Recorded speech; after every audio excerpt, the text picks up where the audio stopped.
Money doesn't care about your dreams. It only responds to your ability to move it. Most people think wealth comes from having the best product, the smartest idea, or the hardest work ethic.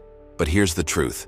Fortunes are built by those who master the art of selling, not just products, but vision, belief, and possibility itself. Elon Musk didn't become one of the richest people on Earth because he invented electric cars or reusable rockets. Others had tried both before him. He became wealthy because he sold those ideas better than anyone else ever could. He sold investors on impossible timelines. He sold customers on a future that didn't yet exist.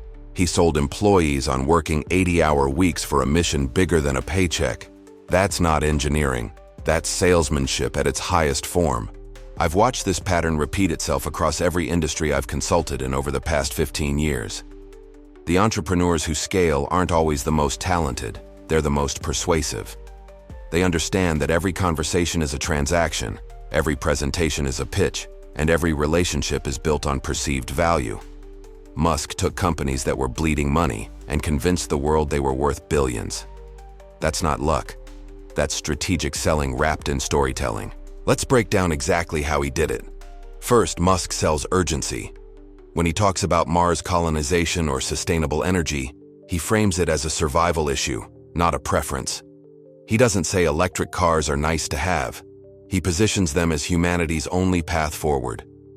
Fear is one of the strongest motivators in sales, and he uses it masterfully. People don't buy Tesla because it's a car. They buy it because they believe they're part of saving the planet. That emotional hook turns customers into evangelists. Second, he sells himself as the product. Musk's personal brand is inseparable from his company's. Every tweet, every interview, every public appearance is calculated to reinforce his image as a visionary who delivers the impossible. When SpaceX was on the verge of bankruptcy, he didn't hide. He doubled down on media appearances, selling confidence when the numbers said he should be panicking. Investors didn't just buy into rockets, they bought into him. That's why his companies can lose money for years and still command astronomical valuations. The market isn't betting on current performance, it's betting on Musk's ability to sell the next big thing. Wealth rarely comes from noise or shortcuts. If you're ready to learn what most overlook, subscribe and walk a smarter path forward. Third, Musk weaponizes scarcity and exclusivity. Tesla didn't flood the market with affordable cars at first.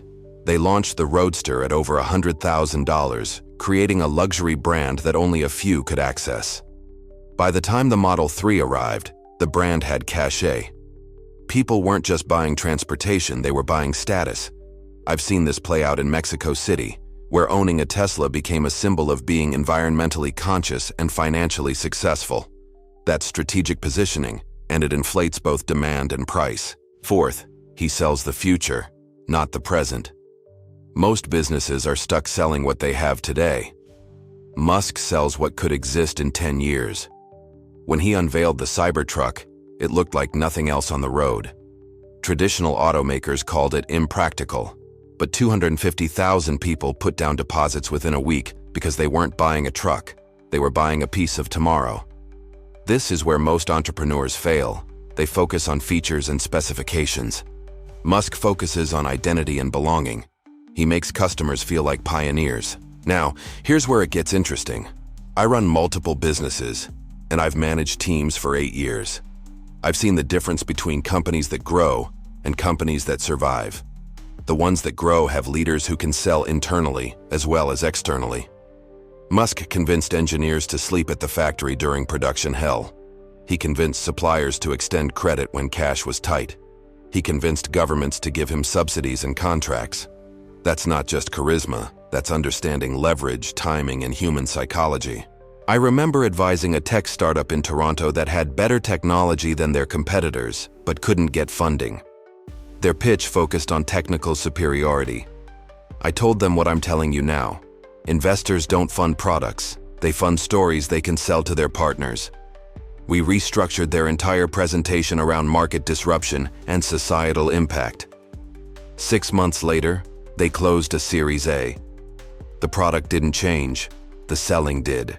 Here's something my friend, a venture capitalist in San Francisco who's backed 3 unicorns, told me over dinner last year. We don't invest in ideas, We invest in people who can make others believe in ideas. Musk is the embodiment of that principle. When Tesla was burning through cash and missing deadlines, he went on podcasts, did factory tours, engaged directly with critics on social media. He kept the narrative alive. He kept people believing. That persistence in selling the vision, even when reality looked grim, is what separated him from the dozens of electric car startups that died quietly. Let me share something that might make you uncomfortable. Your financial struggle might not be about your work ethic or your ideas. It might be about your inability to sell. I've consulted with brilliant engineers who stayed broke and average salespeople who became millionaires. The difference? One group could transfer belief, the other couldn't. Musk understood this early.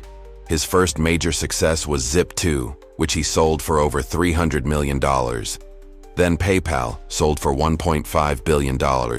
He took those exits and immediately started selling bigger visions, private space travel and electric vehicles. Each success gave him more credibility to sell the next impossible thing. Now, creating content like this takes my team and me serious time and resources.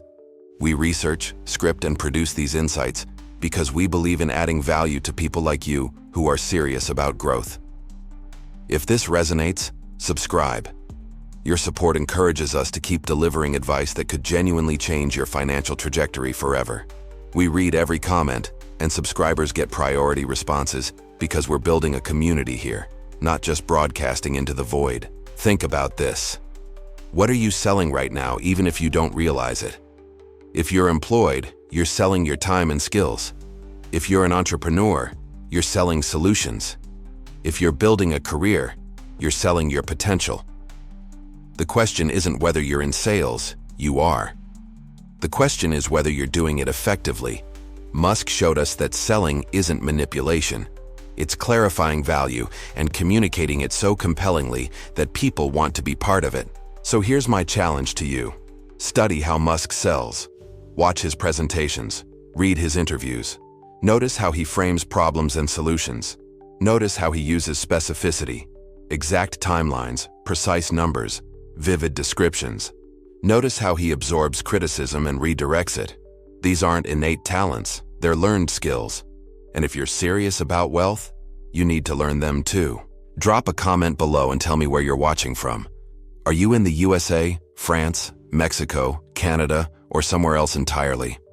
And more importantly, what's the one thing you're going to start selling differently after watching this? Check the description for the last video we posted. It connects directly to what we've covered today.